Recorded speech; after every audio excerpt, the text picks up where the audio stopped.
Quero abrir aqui agora para perguntas e respostas. Estou aqui agora à disposição. A aula chegou ao fim. Eu quero agradecer a presença de quem ficou até agora, de quem teve que sair anteriormente. Agradeço também. Eu espero que eu tenha sido clara, que tenha deixado assim vocês já mais seguros desse processo da harmonização. Eu já tenho aqui uma pergunta, né? Quanto tempo dura o Botox? Toxina botulínica. Uma pergunta assim que continuamente eu respondo. Depende, varia muito, tá? Varia da perda de volume facial. Então, se é uma pessoa mais jovem ou mais velha, isso varia porque a pessoa vai ter mais ruga ou menos ruga. Depende da quantidade de expressão de mímica facial. Tem pessoas que o tempo todo, ao falar, essa pessoa está movimentando o testa e olhos o tempo todo. Já tem outras que falam e praticamente não mexem em nada.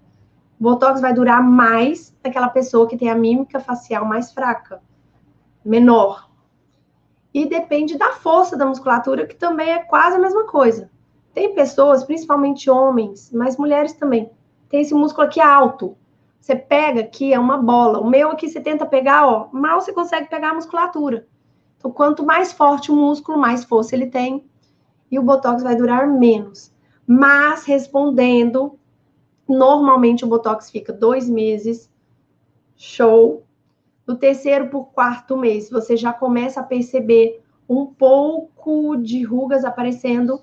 E a partir de 5 a 6 meses, a degradação do produto, a saída do produto continuamente, tá? Só que isso varia. Eu tenho pacientes que duram 8 meses. Tenho amigas que duram 1 ano. É lógico que ela é pouco expressiva, mas então varia, tá certo? Atletas dura menos, muita exposição ao sol, baixa hidratação da pele, mas aí ficou a média aí, né? Essa média ela é mais ou menos igual, 2 meses, fica muito bem, 3, 4 já vai diminuindo. Pós dos fios dói, depende. A gente tem vários tipos de fios. Então, o pós dói. Se a gente estiver falando de fio liso, normalmente muito tranquilo. O fio liso, ele não tem garras, por isso que ele é liso. Como ele não agarra no tecido, ele não puxa, é só colocado e deixado naquela região, normalmente você não vai sentir nada, como se tivesse feito praticamente nada. O que você pode sentir nos dias seguintes é uma sensação, às vezes, de um choquezinho. Veja bem, não é choque de pular, de doer, de assustar, como um choque quando a gente leva na tomada ou num fio. É um repuxãozinho. Às vezes, um movimento um pouquinho mais exagerado naquela região, o fio deu uma leve mexidinha e você sentiu, tipo, um pequeno choque. É como se você se lembrasse eu me lembrei, doutor, o fio tá aqui. Principalmente nessa região, que a gente mexe muito. E aqui, quando o paciente tem muito código de barra, a gente acaba precisando colocar muitos fios. Por exemplo, pelo menos 5 e 5, que seriam 10 fios lisos. Pelo menos, certo? Então, o paciente movimenta muito, de vez em quando pode, não estou dizendo que vai sentir um choquezinho. Fios de tração ou de dermosustentação. Já são os fios com garras. Realmente a gente atravessa praticamente quase toda a face do paciente. A gente entra num lugar e vem até essa região. É uma área de contato muito maior. Então, a agressão se torna um pouquinho mais ampla nessa área. E como ele tem garra, a gente puxa o tecido. E a gente puxa mesmo. E ao puxar, no outro dia, você poderia sentir? Poderia. Só que o paciente vai estar medicado. Você vai estar medicada. A gente vai passar medicação. Inclusive, o ideal, é tomar antibiótico também para os fios com garra. É aquela história. É estritamente necessário tomar antibiótico para fios com garras? Não. Porém, neste caso, é melhor pecar por excesso e realmente a gente não ter infecção e ter complicações mais sérias. Peca por excesso para não ter nenhuma complicação. Mas, minha profissional não dá antibiótico. Tudo bem. Se ela se sente segura assim, não tem problema não, tá? Não é estritamente necessário. Outra pergunta aqui. 47 anos, pele branca. Vai sair caro. O uso da harmonização com fios. Então, pele branca, né? A gente normalmente vê muitas rugas finas, né? uma perda de colágeno facial e realmente os sinais do envelhecimento aí são mais fortes na pele. Eu gosto muito da ideia de pensar em bioestimuladores, tá? Não conheço o seu rosto, mas seria muito interessante, né, se você vier para o meu curso ou não, você ter mais informações a respeito de bioestimuladores, para estar sempre estimulando aí a qualidade da tua pele, melhorar a produção de colágeno e dar mais firmeza à pele, tá? Os fios, sim, é um dos tratamentos que estimulam o colágeno, certo? Agora, realmente, você colocou que vai sair caro, precisava saber qual a real necessidade, né? Números de fios, espessura, a gente tem diferentes fios, diferentes tipos de fio, né? Que é o produto, e espessura, e aí muda um pouquinho, vai mudando um pouquinho o preço, né?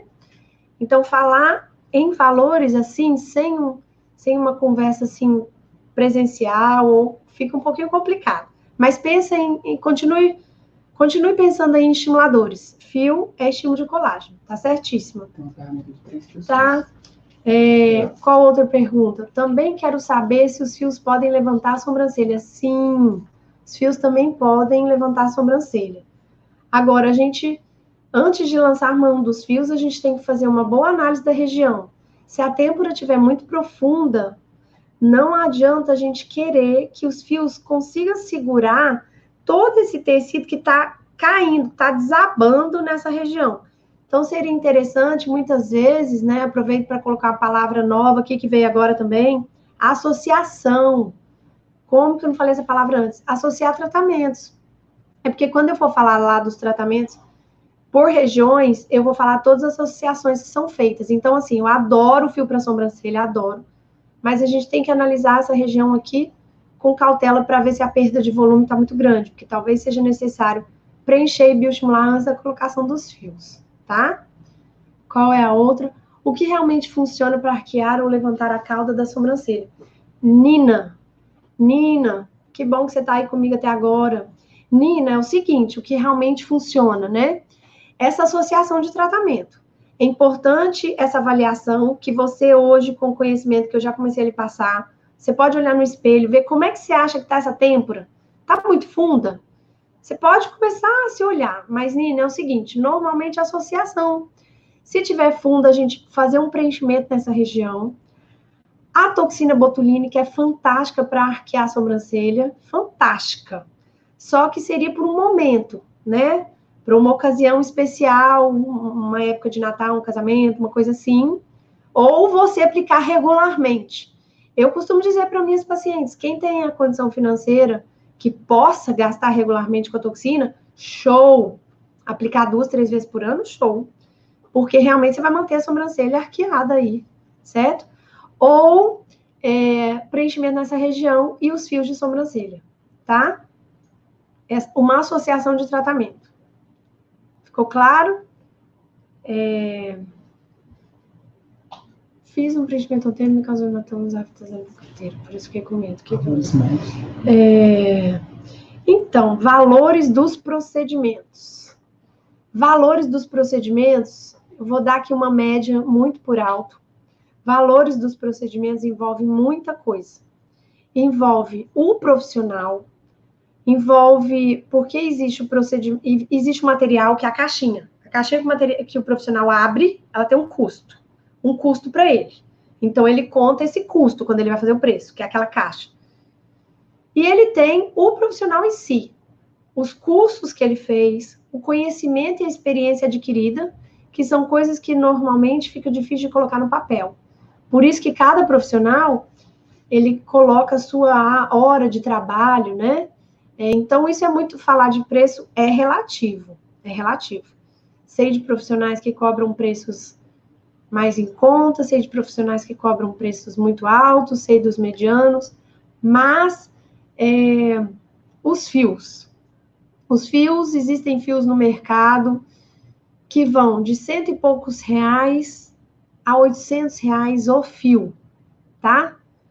Então, uma discrepância muito grande, porque vai mudar do que esse fio foi feito, o tempo que esse fio dura e a espessura. Se é um fio maior, menor, pequenininho, um fio que gastou de material esse tamanho, ele é mais barato do que desse tamanho. Então, varia aí.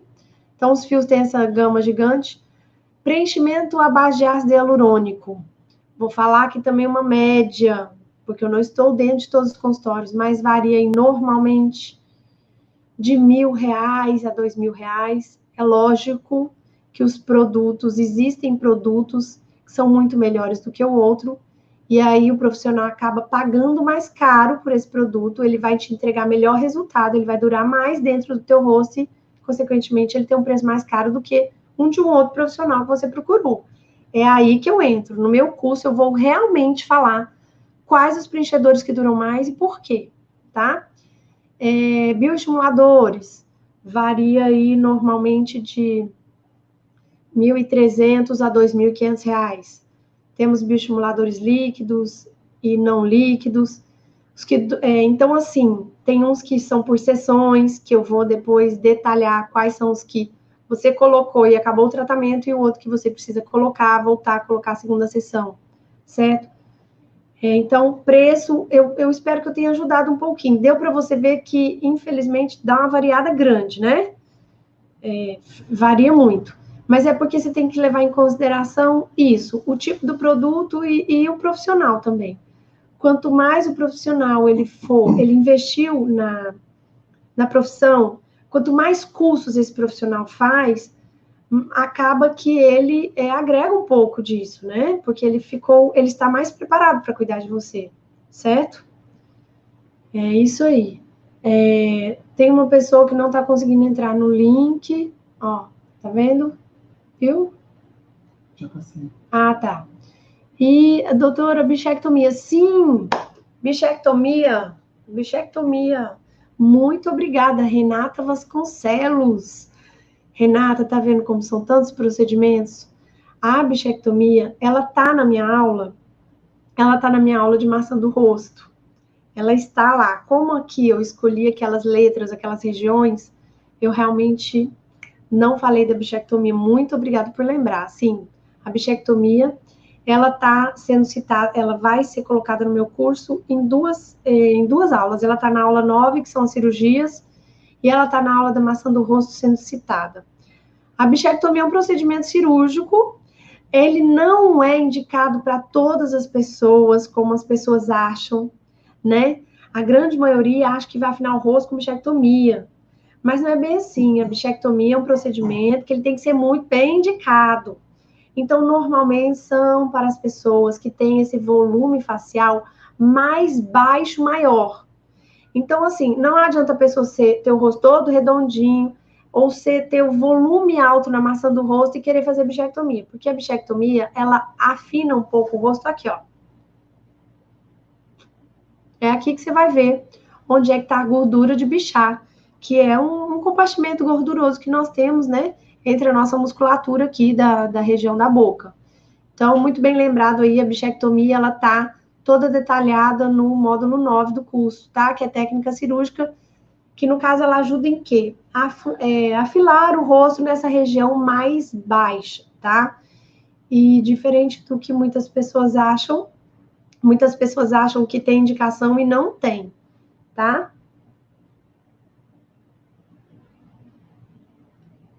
Normalmente, ela está indicada para pessoa bochechuda, mas uma bochecha, não só aquela bochechuda alta, uma bochecha também mais localizada inferiormente, certo? Alguém tem mais alguma pergunta? Boa noite, eu espero que eu tenha ajudado a desmistificar aí a harmonização facial, reduzir os seus medos, aumentar a sua segurança e te fortalecer na hora de você fazer seu tratamento. Um grande beijo, fiquem com Deus, boa noite.